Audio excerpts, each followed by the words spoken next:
Fala galera, tudo bom? Eu sou o professor Araújo, esse aqui é o Física Faz Sentido e nesse vídeo eu vou resolver com vocês a minha lista de exercícios sobre os gases perfeitos. Você já sabe, né? As melhores listas de exercício de física da internet você acha aqui no meu canal. E nesse vídeo a gente vai resolver a lista, como eu disse, de gases perfeitos, cujo link está aqui embaixo, ó, na descrição do vídeo. Então vai ali, baixa essa lista se não baixou ainda, faz os exercícios e vem tirar as dúvidas aqui comigo. Ou então vai resolvendo a lista junto comigo aqui para você entender tudo direitinho, certo? Se ficar com alguma dúvida, já sabe. Deixa um recado aqui, deixa uma mensagem para mim que eu vou ter o maior prazer em te ajudar depois. Mas vamos lá, vamos começar já com essa lista que é bem bacana. Deixa eu trocar aqui a minha tela. Pronto, tá aqui, ó. Essa lista que começa já com o exercício do Enem. Enem 2019. Vamos lá.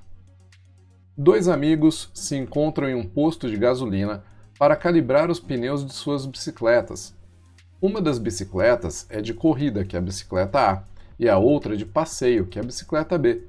Os pneus de ambas as bicicletas têm as mesmas características, exceto que a largura dos pneus de A é menor do que a largura dos pneus de B. Ao calibrarem os pneus das bicicletas A e B, respectivamente, com pressões de calibração PA e PB, os amigos observam que o pneu da bicicleta A deforma, sob os mesmos esforços, muito menos do que o pneu da bicicleta B. Pode-se considerar que as massas de ar comprimido no pneu da bicicleta A, MA, e no pneu da bicicleta B, MB, são diretamente proporcionais aos seus volumes. Comparando as pressões e massas de ar comprimido nos pneus das bicicletas, o que a gente pode afirmar? Bom, a bicicleta A é uma bicicleta de corrida e tem o pneu mais fino. Então, se você olhar o perfil do pneu dessa bicicleta, você vai ver algo assim, ó, um pneu fininho. A bicicleta B é uma bicicleta de passeio, então tem o pneu mais largo. Se a gente olhar o perfil do pneu da bicicleta B, aqui, ó, ele é mais largo.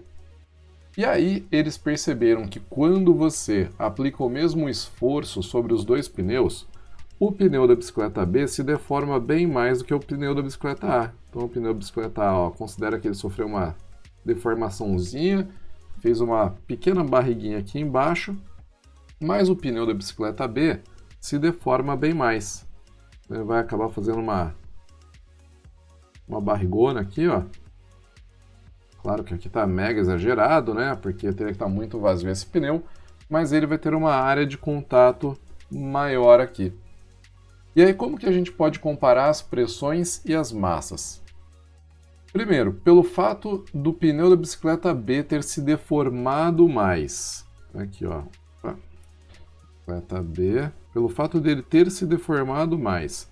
E segundo, pelo fato da pressão ser igual à força sobre a área. E a área de contato do pneu da bicicleta B com o solo ser maior, a gente pode dizer que a pressão do pneu A é maior do que a pressão do pneu B. Nossa, tá. Isso aqui. Maior do que a pressão do pneu B. Então a pressão de ar no pneu A é maior do que no B, por dois motivos. Primeiro, o A se deforma menos.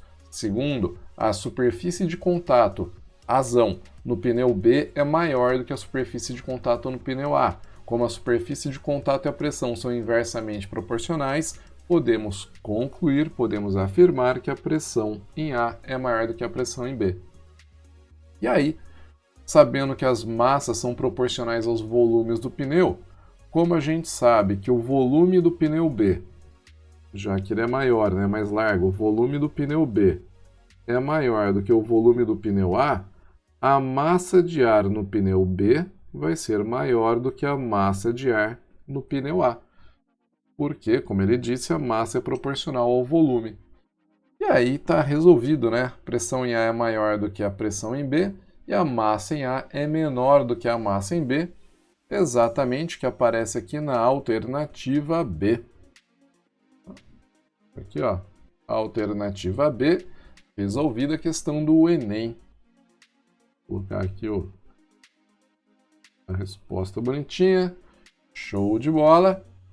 E vamos já para o segundo exercício. Esse aqui, Faculdade de Medicina de Jundiaí, 2022, super recente esse cara. Ele fala pra gente que um balão meteorológico preenchido com gás hélio foi lançado com um volume de 3 metros cúbicos, temperatura de 300 Kelvin e pressão interna de 1 × 10⁵ Pascal. Ao atingir certa altitude, o balão explodiu quando a pressão e a temperatura do gás no seu interior eram respectivamente 2 × 10⁵ Pascal e 220 Kelvin. Considerando que o gás hélio se comporte como um gás ideal, o volume do balão no momento da explosão era quanto? Bom, repare que aqui você tem duas situações distintas, a inicial e a final. Na inicial você tem pressão, volume e temperatura, e na final você tem pressão, temperatura e falta o volume. Quando você tem esse tipo de situação, uma situação inicial e outra final, você compara os valores iniciais e finais usando a lei geral dos gases perfeitos. Vou até escrever aqui, a lei geral dos gases perfeitos é o famoso Pivot-Povetó. P1 V1 sobre T1, sendo esse 1 o estado final, é igual a P0 vezes V0 sobre T0, sendo 0 o estado inicial. E aí o que a gente tem que fazer é substituir os valores. Então, como que vai ficar? Vamos lá, pressão final, 2 × 10⁵ Pascal. 2 × 10⁵. Volume final é justamente o que eu quero descobrir, V1. E a temperatura final, 220 Kelvin. Lembrem-se que a temperatura nos gases é sempre em Kelvin, não pode colocar graus Celsius aqui. Aí depois, pressão inicial, quanto que era? 1 × 10⁵. 1 × 10⁵.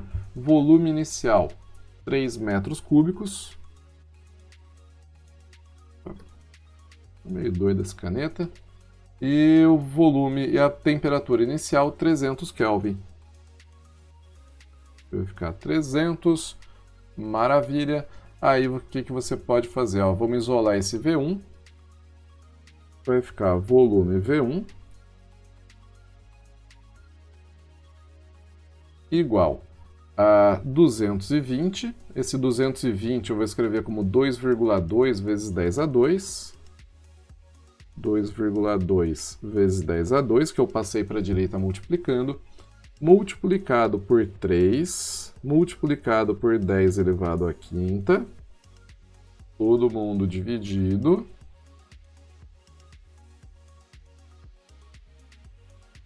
por quanto?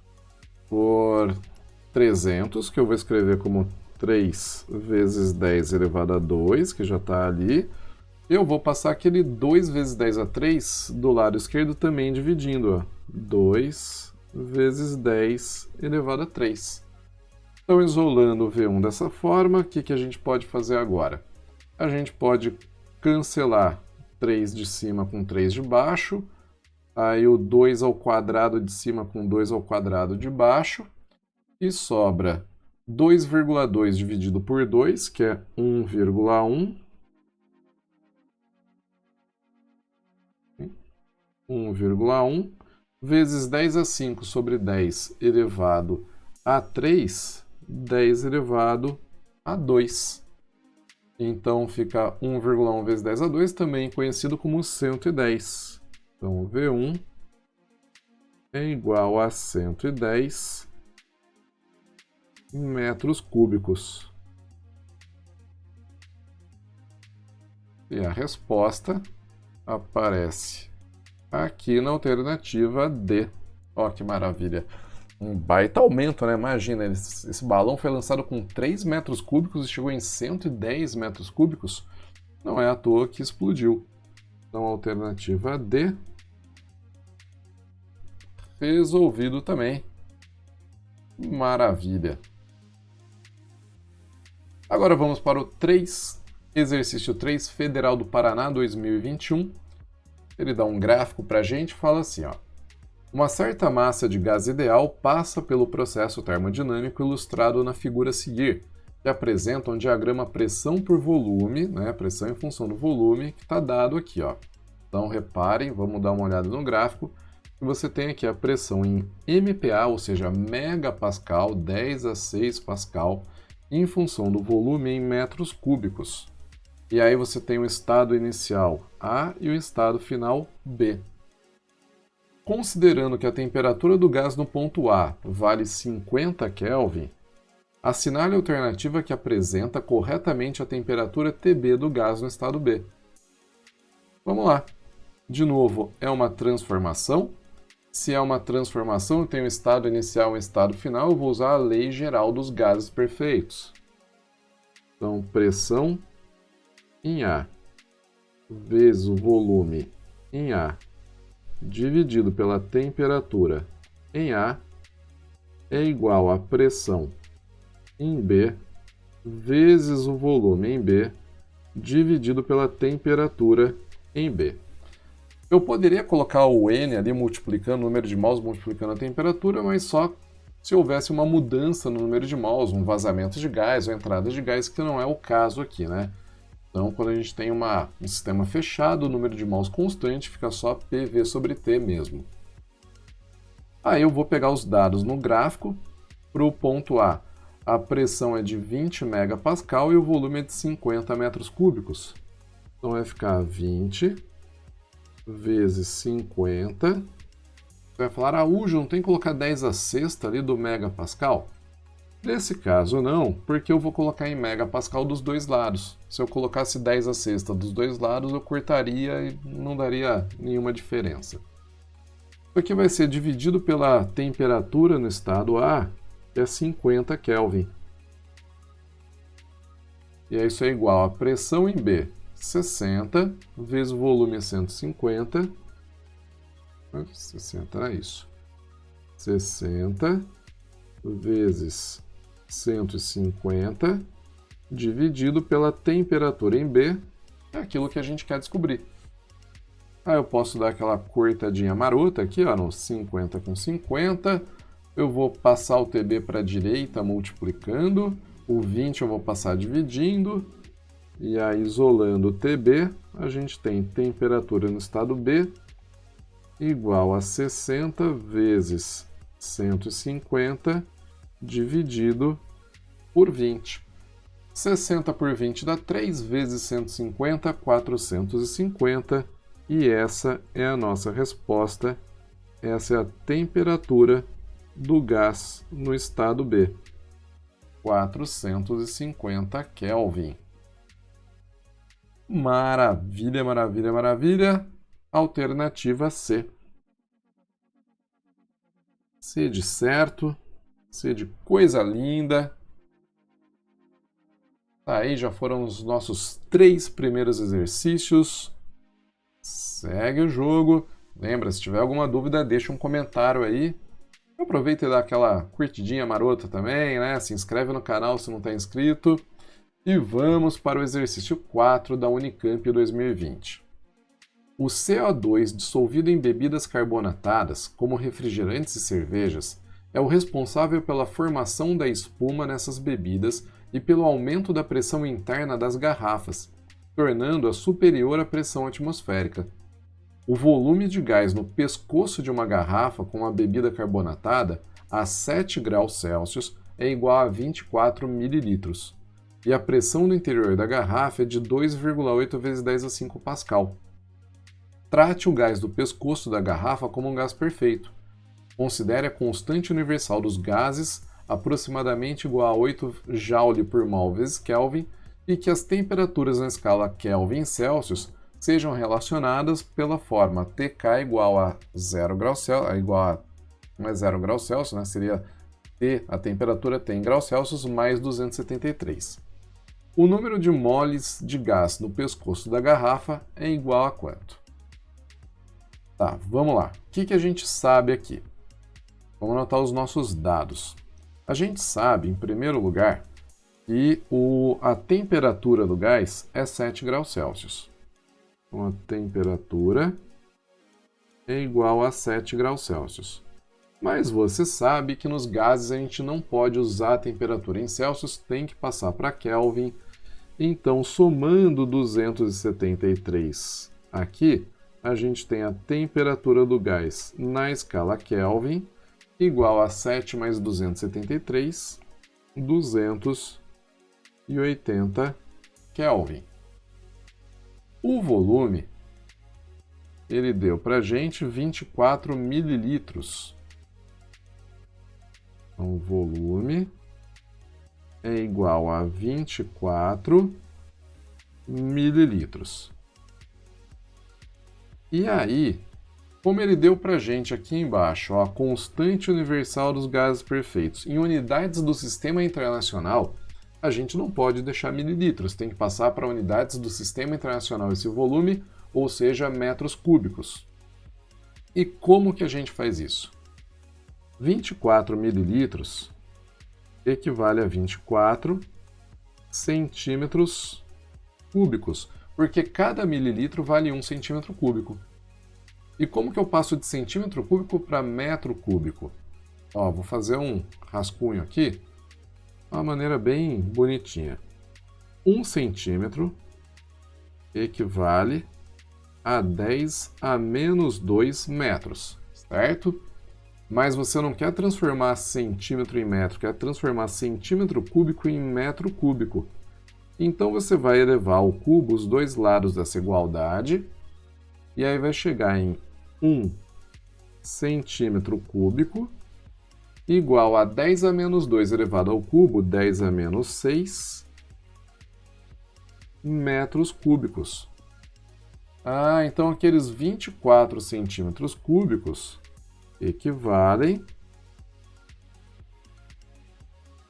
a 24 vezes 10 a menos 6 metros cúbicos. Legal.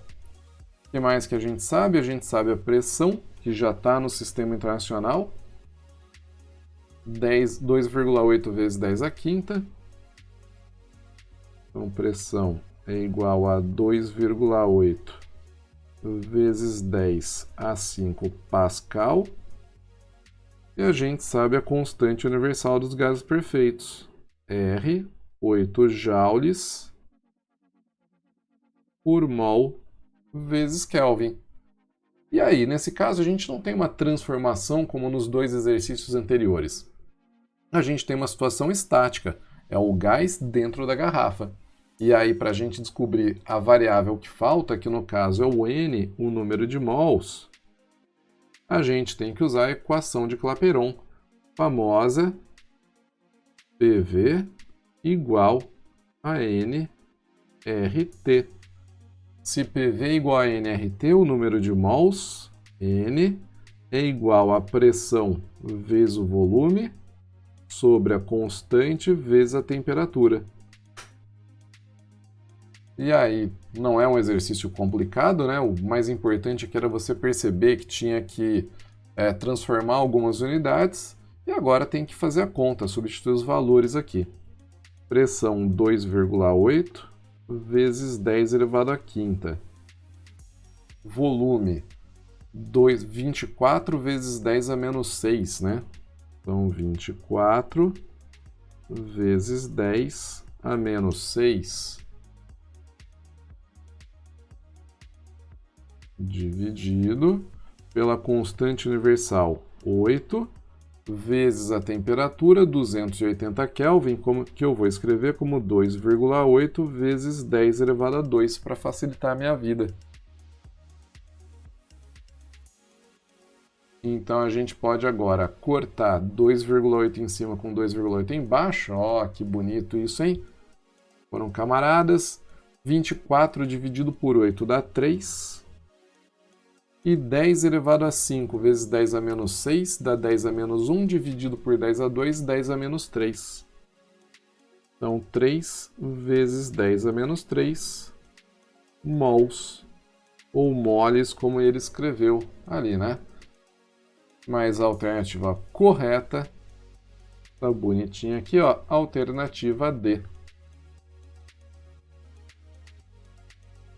Olha que beleza. Unicamp 2020, primeira fase, era só usar o PVNRT e, claro, fazer as transformações das unidades de medida, né? A Unicamp, galera, trabalha muito com isso, exige muito que você preste atenção nas unidades e saiba fazer as transformações corretamente. E aí, tudo certo? Vamos continuar? Olha o 5, ó, da onde que vem FUVEST. O 5 fala pra gente que a velocidade de escape de um corpo celeste é a mínima velocidade que um objeto deve ter nas proximidades da superfície desse corpo para escapar da sua atração gravitacional. Então, um exemplo. Qual é a velocidade de escape de um corpo aqui na superfície da Terra? É a velocidade com que você deve lançar esse corpo para que ele vá embora da Terra e não volte nunca mais, para que ele fuja da atração gravitacional. Então ele não vai cair de novo. Com base nessa informação e em seus conhecimentos sobre a interpretação cinética da temperatura, considere as seguintes afirmações a respeito da relação entre a velocidade de escape e a atmosfera de um corpo celeste. Tá, o que ele quer dizer com interpretação cinética da temperatura? A temperatura de um corpo ela é proporcional à agitação das suas moléculas. No caso dos gases, a gente diz que a temperatura é diretamente proporcional à energia cinética média das moléculas. Então, a energia cinética média das moléculas de um gás é igual a uma constante multiplicado pela temperatura. Ou seja, quanto maior for a temperatura, maior vai ser a energia cinética média das moléculas. Aí quais são as afirmações que ele faz? Primeira, corpos celestes com a mesma velocidade de escape retêm atmosferas igualmente densas, independentemente da temperatura de cada corpo. Bom, vamos pensar aqui. Se eu tenho dois corpos com temperaturas diferentes, vamos imaginar que eu tenho dois corpos A e B, e a temperatura do corpo A é maior do que a temperatura do corpo B. Estou chutando isso, imaginando. Pensando nisso, se a temperatura do corpo A é maior do que a temperatura do corpo B, a energia cinética média das moléculas no corpo A vai ser maior do que a energia cinética média no corpo B. E uma energia cinética maior significa uma velocidade média maior também. Então, a velocidade média das moléculas em A é maior do que a velocidade média das moléculas em B. Galera, se a gente tem uma velocidade média das moléculas maior num corpo do que no outro, existe uma probabilidade maior da atmosfera das moléculas escaparem desse corpo celeste no corpo mais quente, não é? Então eu não posso dizer que eles vão reter atmosferas igualmente densas. Quando o corpo é mais quente, ele tem maior probabilidade de perder gases, não é? Devido à velocidade de escape, e consequentemente ele vai reter uma atmosfera menos densa. Por isso, essa afirmação é falsa. Segunda afirmação. Moléculas de gás nitrogênio escapam da atmosfera de um corpo celeste mais facilmente do que as moléculas de gás hidrogênio. Tá, vamos pensar aqui. Pega essa fórmula da energia cinética e troca a energia cinética por massa.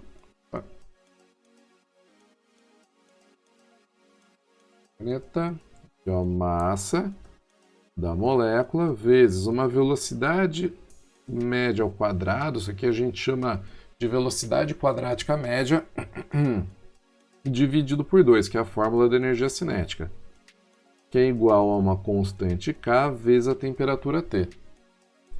Isolando essa velocidade média, a gente pode obter uma equação que é a seguinte, ó, passa o 2 multiplicando, o m dividindo, tira a raiz, fica a raiz de 2 kT sobre m. Então, raiz de 2kT dividido por m, onde m seria a massa da molécula. Se as duas moléculas, né, de hidrogênio, se os dois gases, hidrogênio e nitrogênio, têm a mesma temperatura, a gente vai ter a diferença apenas da massa. Então, como a massa da molécula de nitrogênio é maior do que a massa da molécula de hidrogênio, a gente pode dizer que a velocidade média das moléculas de nitrogênio vai ser menor do que a velocidade média das moléculas de hidrogênio. Então, as moléculas de nitrogênio não vão escapar mais facilmente, vão ter mais dificuldade de escapar do que as de hidrogênio, que têm velocidade maior. Certo? Por isso, essa afirmação também é falsa. Então, quanto menor a massa da molécula, maior a sua velocidade, consequentemente, maior a chance de escapar. Terceira afirmação, comparando corpos celestes com temperaturas médias iguais, temperatura média igual, velocidade média igual, aquele com maior velocidade de escape tende a reter uma atmosfera mais densa. Sim, porque se a velocidade de escape é maior, quer dizer que é mais difícil da molécula escapar, então ele vai perder menos atmosfera e tende a reter uma atmosfera mais densa. Está correta essa afirmação, apenas é correto o que se afirma em 3, alternativa C. Esse aqui é bacana, né? Olha só. Então ele está relacionando aqui a gravitação, velocidade de escape, com a interpretação cinética da temperatura dos gases, que a gente também chama de teoria cinética dos gases. E aí, deu para entender direitinho? Espero que sim. Vamos para o exercício 6, Mackenzie 2018. Ele dá um gráfico para a gente, fala: a figura acima representa duas isotérmicas em que certa massa gasosa, inicialmente no estado A, sofre uma transformação, atingindo o estado B, que por sua vez sofre uma transformação atingindo o estado C. A temperatura TA e o volume VA são iguais a quanto? Então vamos lá, temos que descobrir a temperatura e o volume no estado A. Galera, vamos começar olhando ali para os estados C e B, ou B e C. Se a gente olhar para essa transformação BC, dá para ver que ela é uma transformação isobárica. Como que eu sei que é isobárica? Porque a pressão é a mesma nos dois estados, B e C, ela é igual o tempo todo, certo? Eu sei o volume em C, sei o volume em B e sei a temperatura no estado C.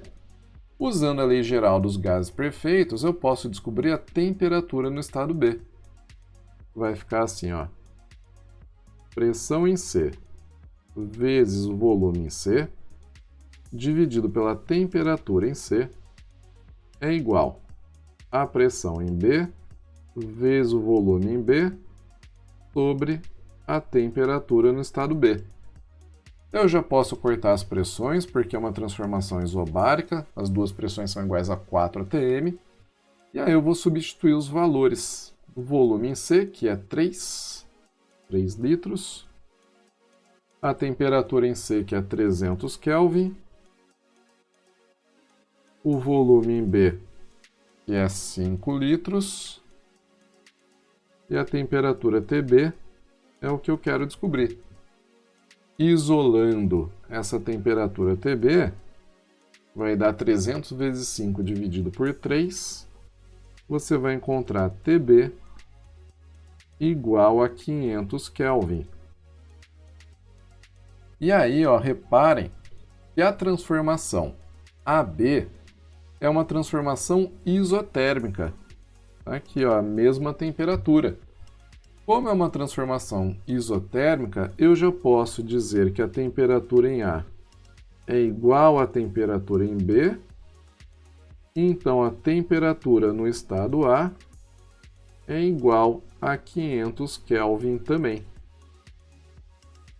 Aí, ó, 500 Kelvin.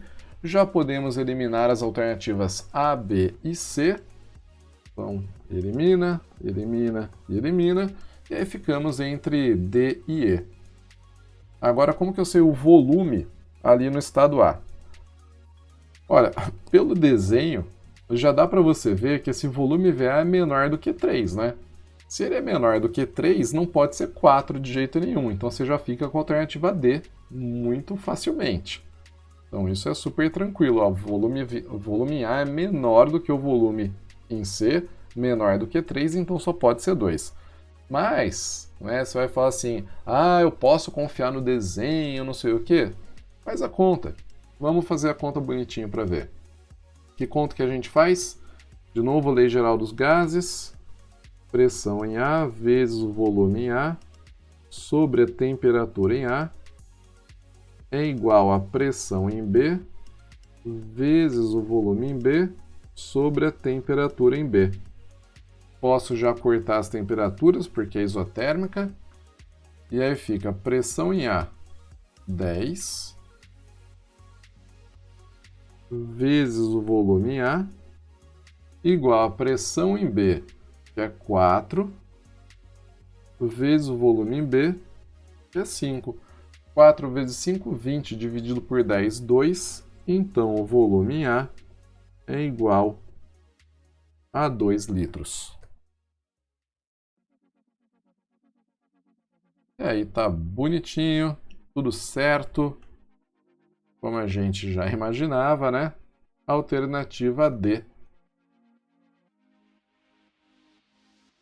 Ok. Galera, tá aqui a resolução bonitinha para vocês.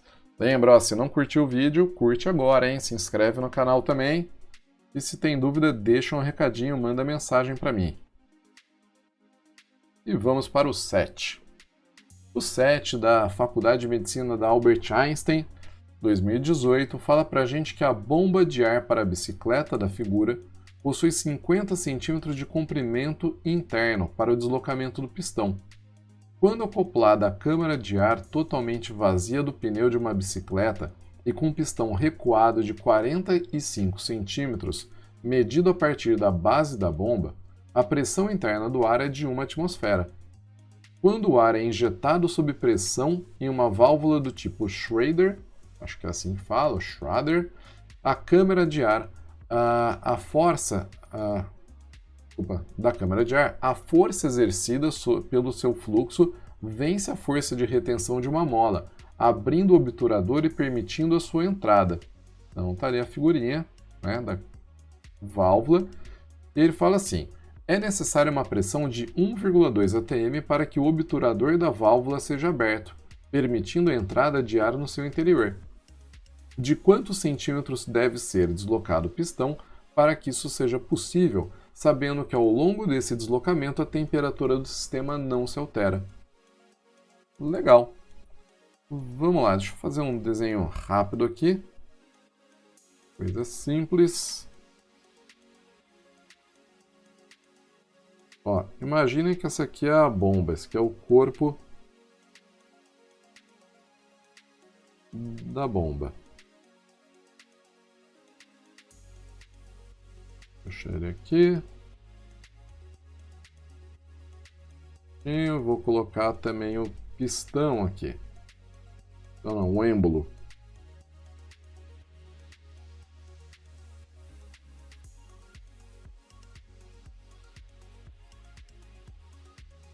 Esse é o nosso êmbolo. Maravilha. E aqui eu tenho o biquinho da bomba. Tá, inicialmente, a gente tem aqui uma altura de 45 centímetros.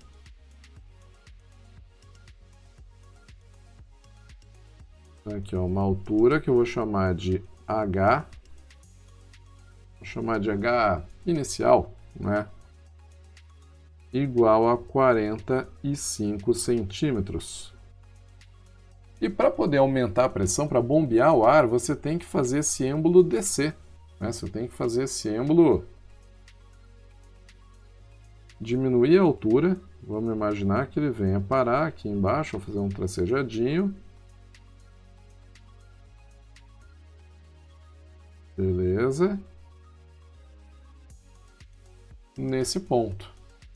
Quando o êmbolo chega nesse ponto, imagina que esse é o ponto em que a válvula se abre, nós temos aqui uma outra altura, que eu vou chamar de altura final, que a gente ainda não sabe.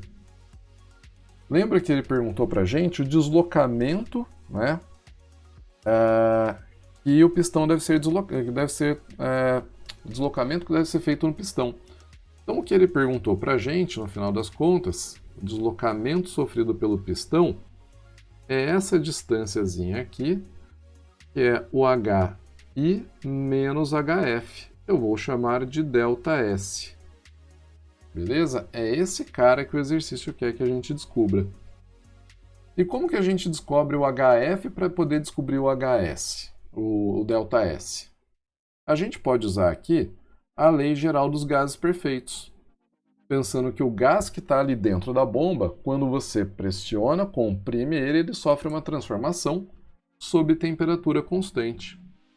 Então vai ficar pressão final vezes o volume final sobre a temperatura final igual a pressão inicial vezes o volume inicial sobre a temperatura inicial.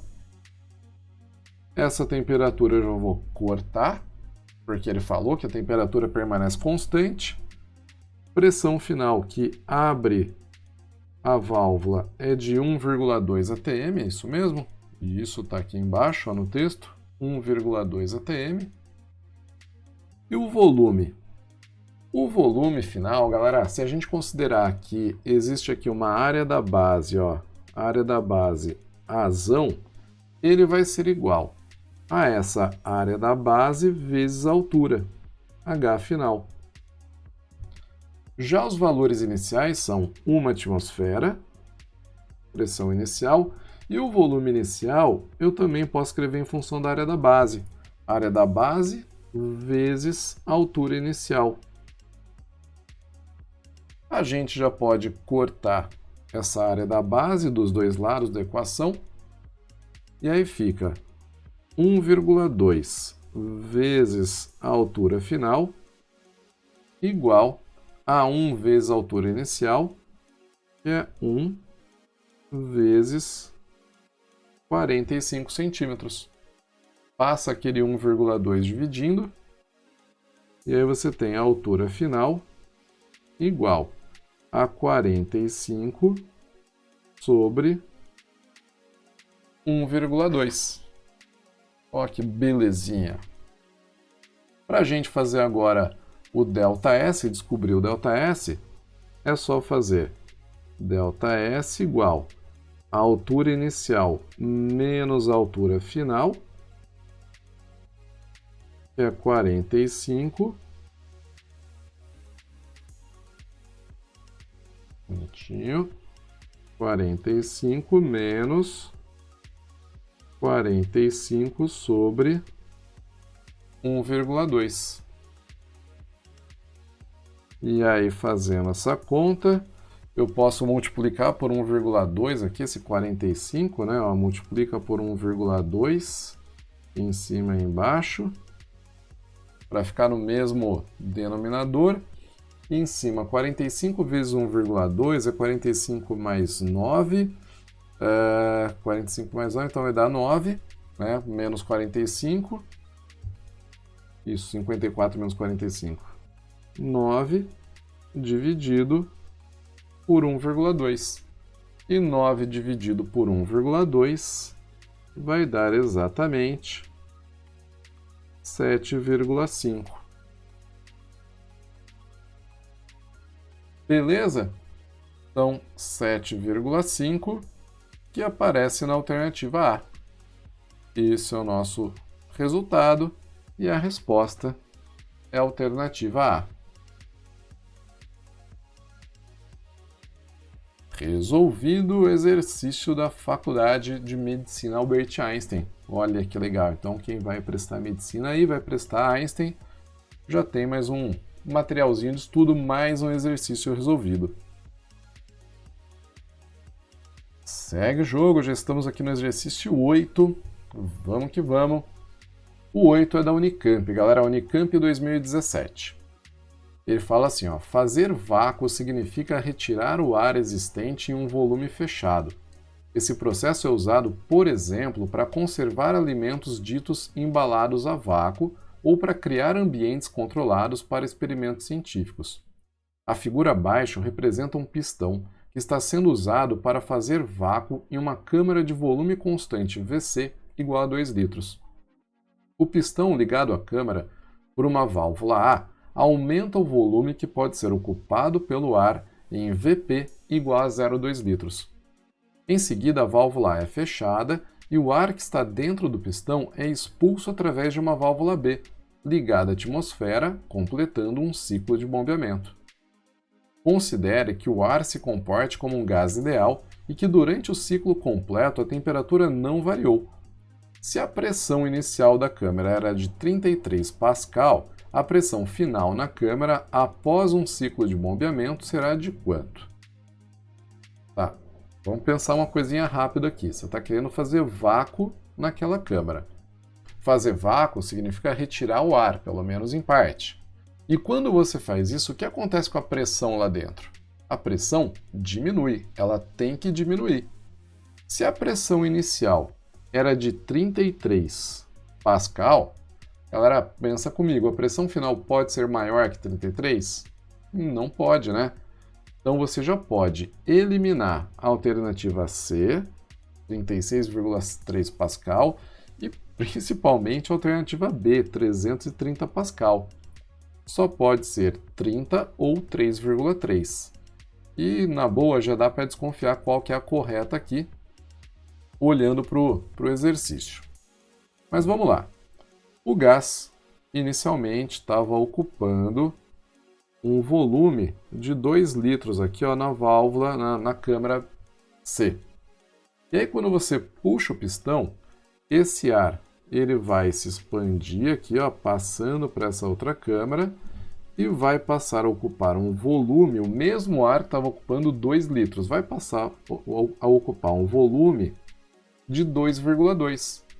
Por quê? Porque você tem a câmara e mais o pistão. E aí, quando você fecha essa válvula aqui, ó, que liga a câmara com o pistão, o ar que sobrou na câmara vai ficar numa pressão mais baixa, porque quando você aumenta o volume, a pressão diminui. Então, o que a gente vai fazer? Vamos usar a lei geral dos gases perfeitos. Vai ficar o volume, pressão final, vezes o volume final, sobre a temperatura final, igual a pressão inicial vezes o volume inicial sobre a temperatura inicial. Se a temperatura é mantida constante, já posso cortar T de um lado com T do outro. E aí ficamos com a pressão final, que é justamente o que eu quero descobrir, vezes o volume final, 2,2, que é o volume da câmara mais o do pistão, igual a pressão inicial, 33, multiplicado pelo volume inicial, 2.